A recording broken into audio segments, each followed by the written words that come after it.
Yo guys, je vous retrouve dans ce nouvel épisode de Livre d'Histoire pour vous parler de la dernière lecture que je viens de faire.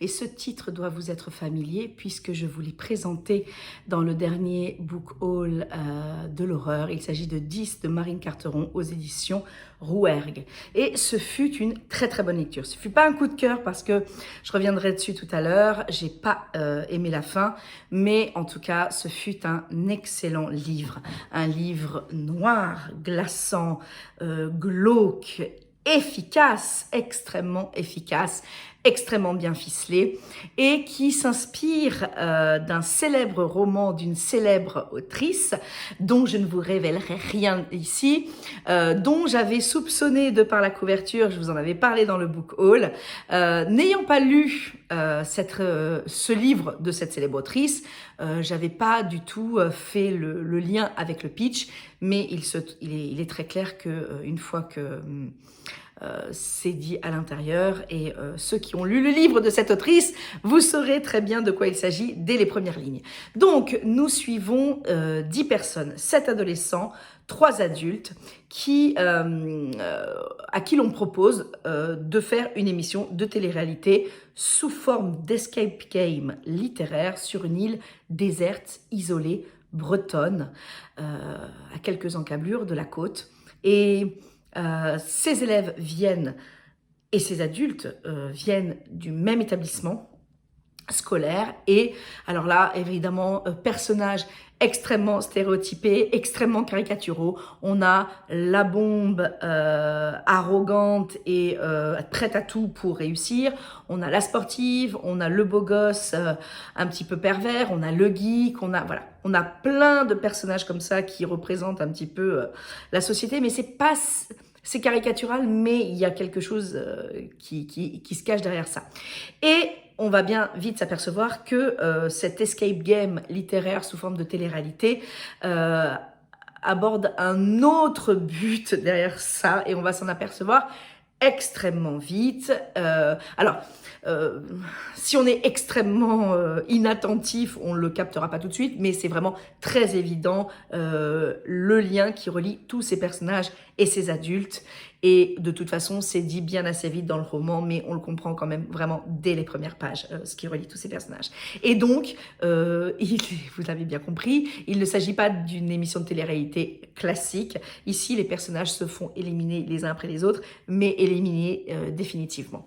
Donc, ce fut vraiment une très très bonne lecture. Je me suis vraiment prise au jeu, j'ai vraiment apprécié cette lecture. Attention, néanmoins, trigger warning, il s'agit d'un roman de littérature jeunesse adressé aux adolescents, de par déjà les sujets de société, de par l'âge des protagonistes, puisqu'il y a 7 adolescents qui sont en seconde première dans ces eaux-là.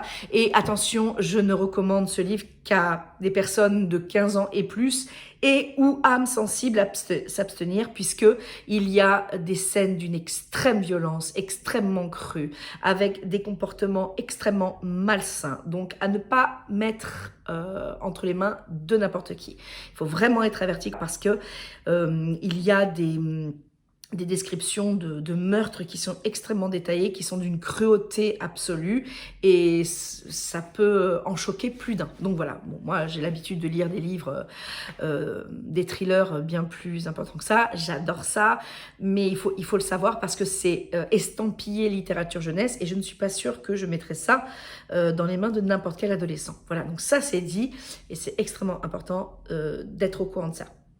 Les 2-3 choses que j'ai vraiment appréciées dans ce livre, au-delà de l'intrigue, au-delà du fait que, voilà, c'est les nombreuses références aux contes de fées, aux contes de la mythologie, à différents articles du code pénal, qui font que c'est vraiment instructif, et soit ça nous rappelle des choses que l'on a appris avant, pour la mythologie me concernant, ou bien des choses que l'on apprend carrément, les articles du code pénal, clairement, dont je ne connais absolument rien, ou dans les grandes lignes.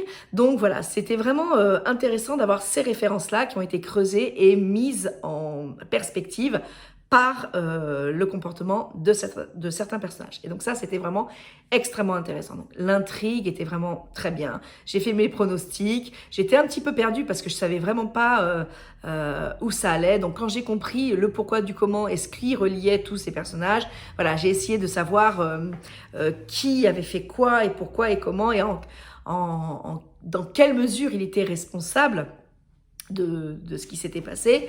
Voilà. Concernant la fin, j'ai pas aimé la fin parce que je l'ai trouvée beaucoup trop précipitée, beaucoup trop brouillonne, bâclée. J'aurais voulu qu'on s'apesantisse beaucoup plus sur la résolution de l'affaire et que ce soit pas plié en 2 pages. Voilà. J'aurais vraiment voulu que ce soit bien plus développé et c'était beaucoup trop survolé à mon goût. Donc, c'est vraiment ce que je regrette parce que je pense que ça aurait pu être un coup de cœur si la fin n'avait pas été aussi précipitée. Donc, not very happy with it. Néanmoins, c'est un livre qui est très accessible, facile à lire, très bien écrit, avec des sujets de société qui sont abordés, qui sont extrêmement actuels, contemporains, que vivent malheureusement beaucoup de jeunes, auxquels beaucoup de jeunes sont confrontés. Donc, je l'ai trouvé intéressant par rapport à ça. J'ai aimé la façon dont certaines choses étaient abordées. J'ai accroché avec aucun des protagonistes, mais je pense que c'est fait exprès, en fait. On a envie de trouver un point d'accroche avec certains personnages. J'en ai trouvé aucun, mais je pense que c'est légitime par rapport à l'histoire qui est développée, même si tous les personnages ne sont pas situés sur le même point par rapport à la culpabilité. Bref, mais voilà, j'ai aimé l'écriture, j'ai aimé la façon dont c'est amené, des chapitres extrêmement courts, donc qui gardent un rythme extrêmement efficace. Donc, je ne saurais trop que vous recommander ce beau thriller classique, glauque, je le répète, encore une fois, à ne pas mettre entre les mains de n'importe qui puisqu'il comporte des scènes extrêmement crues, extrêmement violentes sur certains meurtres, mais une excellente lecture néanmoins. Voilà, donc j'espère que vous aurez apprécié ce point lecture sur ce thriller. J'espère que ça va bien. Je vous dis à très bientôt dans un nouvel épisode de Livre d'Histoire. Ciao, ciao!